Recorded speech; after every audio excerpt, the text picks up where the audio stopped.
Lean in close, my friend. What I'm about to share with you happened in a small town in Ohio, back in 1905.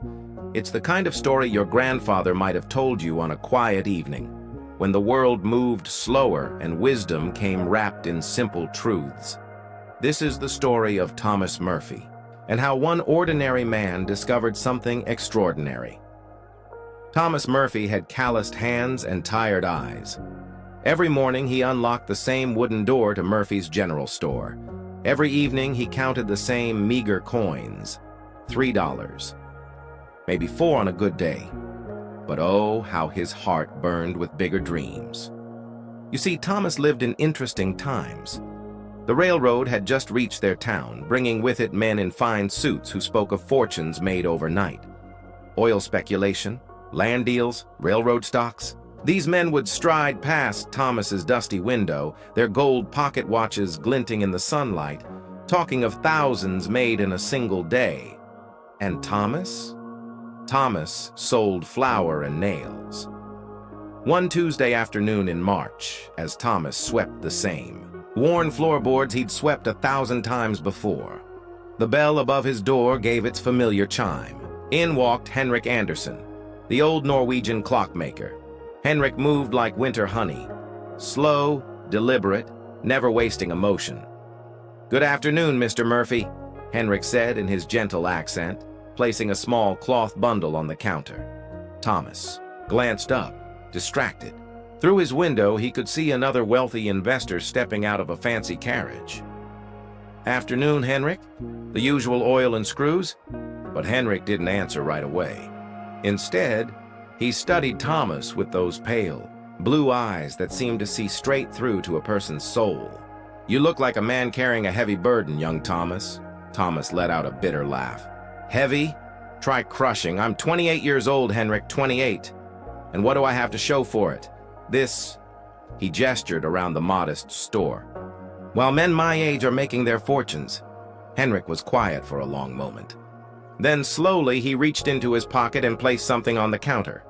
A single brass penny, worn smooth by countless hands. "Tell me, Thomas," Henrik said softly, "what do you see when you look at this?" Thomas barely glanced at it. "A penny. 1 cent. What my competitors probably spend on their morning coffee." Henrik's weathered face creased into the gentlest smile. "Ah, then you cannot see what I see." Something in the old man's voice made Thomas look up. Henrik had never spoken to him like this before. In 7 years of quiet purchases, they'd barely exchanged more than pleasantries. "What do you see?" Thomas found himself asking. Henrik picked up the penny, holding it carefully, almost reverently. "I see the cornerstone of something magnificent.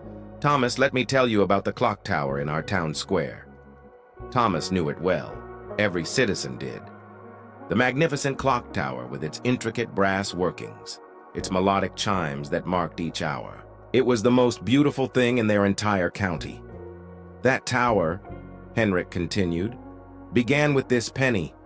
7 years ago, I was like you, frustrated, impatient. I watched other men make quick fortunes while I sat in my workshop crafting tiny gears that seemed to matter to no one." Henrik's eyes grew distant, remembering.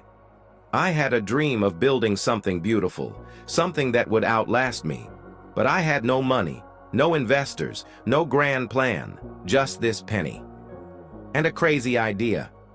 Thomas leaned forward despite himself. "I decided to save 1 penny every single day, not 10 pennies, not when I felt motivated, just 1 penny every day, no matter what.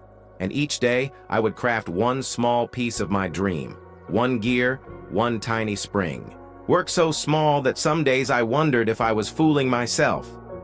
Henrik's voice grew quieter, more intimate. "Most people, Thomas, they want to build the whole tower in 1 day.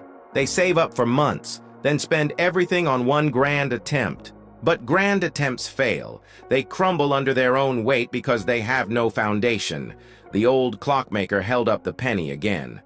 "But this penny taught me the secret that changed everything. Small actions, repeated daily, create miracles that no single grand gesture ever could. Thomas felt something shift inside his chest, a warmth he hadn't felt in years. Every morning, Henrik continued, I would place 1 penny in a jar. Every evening, I would complete one small task toward my dream. The work was so humble, so ordinary, that neighbors thought I was wasting my time. But something magical began to happen. Henrik's eyes met Thomas's. The pennies multiplied. The gears began to fit together, and slowly, so slowly I could barely perceive it, something extraordinary emerged from those ordinary days. That night, Thomas couldn't sleep. He kept thinking about Henrik's words, about that worn brass penny. The next morning, he made a decision that would transform his life. He placed Henrik's penny in a small glass jar on his shelf. The next day, he added another penny to it, then another. But more importantly, Thomas began to change how he approached his store. Each morning, he committed to one tiny improvement. He organized one shelf perfectly.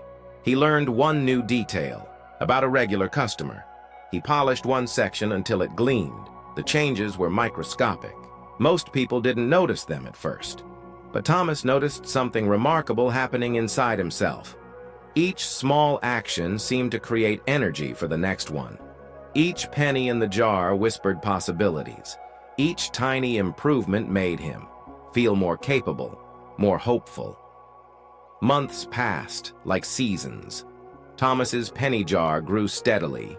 His store began to transform, one small detail at a time. Customers began to linger. They trusted him with their needs, their stories, their loyalty. Meanwhile, the railroad investors came and went. Most lost their fortunes as quickly as they'd gained them, their grand schemes collapsing like houses of cards. But Thomas's success grew like a mighty oak, slowly, surely, with deep roots. 7 years later, Thomas Murphy owned the finest business in 3 counties. His small store had expanded into a successful enterprise that employed half the town. The penny jar had become a substantial savings account that funded his dreams. One autumn evening, as Thomas locked up his prosperous store, he found Henrik winding the great clock tower in the square. The old man's hands moved with the same patient precision they'd shown that first day. "You understand now, don't you?" Henrik said, noticing Thomas' approach. Thomas pulled out the original brass penny, now polished to a shine. It was never really about the penny, was it? Henrik smiled, the same gentle smile from 7 years before. "No, my young friend. It was about learning that every giant leap begins with a tiny step, that extraordinary achievements are simply ordinary actions repeated with extraordinary faith."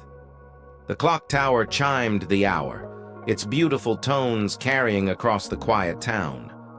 "The secret," Henrik said softly, "is not in the size of the step. The secret is in taking that step, again and again, even when you cannot see where it leads." And so ends the tale of Thomas Murphy and the brass penny that changed everything. You see, friend, your dreams are not too small to start with today. They are too precious to postpone until tomorrow.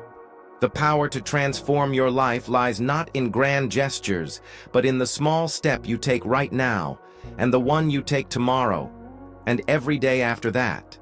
Because in the end, the question is not whether you can take a giant leap. The question is whether you have the courage to start small and the wisdom to keep going. What tiny step will you take today? If this story touched something deep within you, know that there are more tales like this waiting to be shared. Stories of ordinary people who discovered extraordinary truths. Subscribe, and let me continue to share these quiet wisdoms with you. Because your journey of 1,000 miles, it begins with a single step, and that step is always smaller than you think.